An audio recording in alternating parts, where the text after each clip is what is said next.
Mark your calendars for Thursday, March 22nd. Michael Voris is speaking in Denver, Colorado at the Crowne Plaza Hotel and Convention Center. Michael's topic is Masculinity and Catholicism, How to Embrace the Authentic Catholic Faith. Come early, as seating is limited. Doors open at 6 p.m.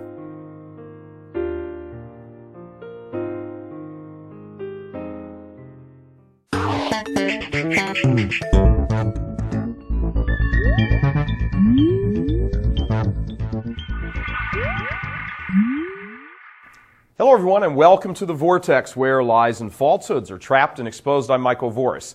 It's kind of weird that it took a political war over Obama demanding the funding of contraception by the church to open up the discussion about sexual morality and the church's teaching. But so be it.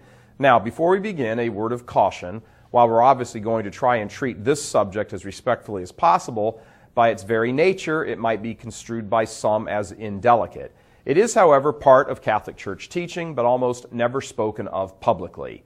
Many parents are very reluctant to approach this subject with their teenage children due to extreme awkwardness or a feeling of embarrassment for themselves and their children.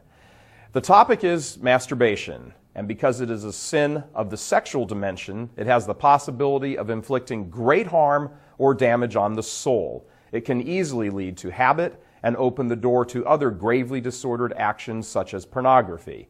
The Church teaches that masturbation is grievously wrong, a gravely disordered act. Why? Well, first of all, it demonstrates a loss of respect for the sanctity of the sexual gift. Sex, by its very nature, is meant to be an act of intimacy between two persons, a mutual exchange of full giving and love, a physical demonstration of the complementarity between the sexes. Masturbation neglects all of this. It turns the person inward on himself. It produces a fantasy life in the mind of the person, which can serve to increasingly detach him from reality and produce a fertile victim for pornography, as well as keeping sexual thoughts ever active in the mind. It's not surprising that many people, especially young people, but not just young people, fall into a habit of masturbation, a kind of addiction. They begin to order the affairs of their life around such times. Additionally, because this particular act carries with it a such intense physical pleasure, it can easily develop into a place of psychological retreat for the lonely or the angry or the already isolated.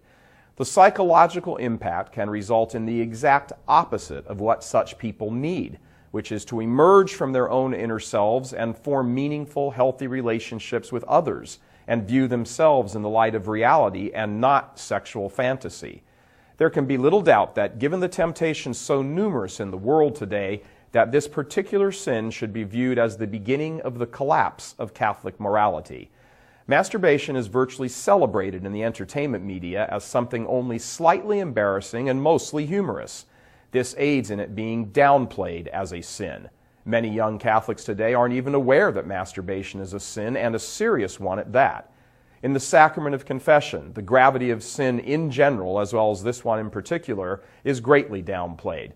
We see the same approach to sin in the academic world, where any notion of sin and its gravity is nearly totally destroyed.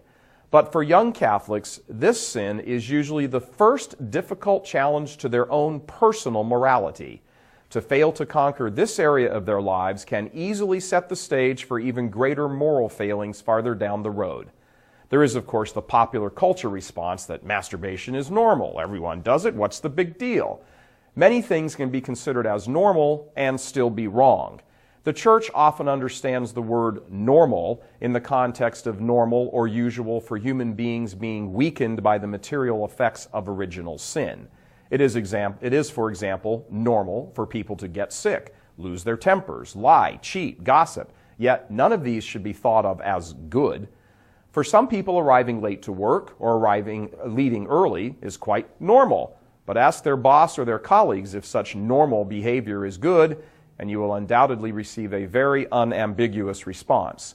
Now, we're going to be talking about this topic for the next few episodes and delving into such things as the psychological trap that's associated with this action and the sense of discouragement that often accompanies young men and women who oftentimes struggle with overcoming this, as well as the dangers that can arise from this sinful act.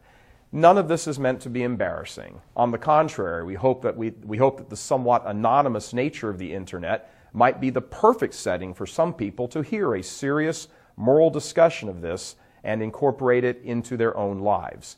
We're all called to be on the path to holiness. Such a journey involves very many struggles and desires that must be mastered. This is one such struggle. God love you. I'm Michael Voris.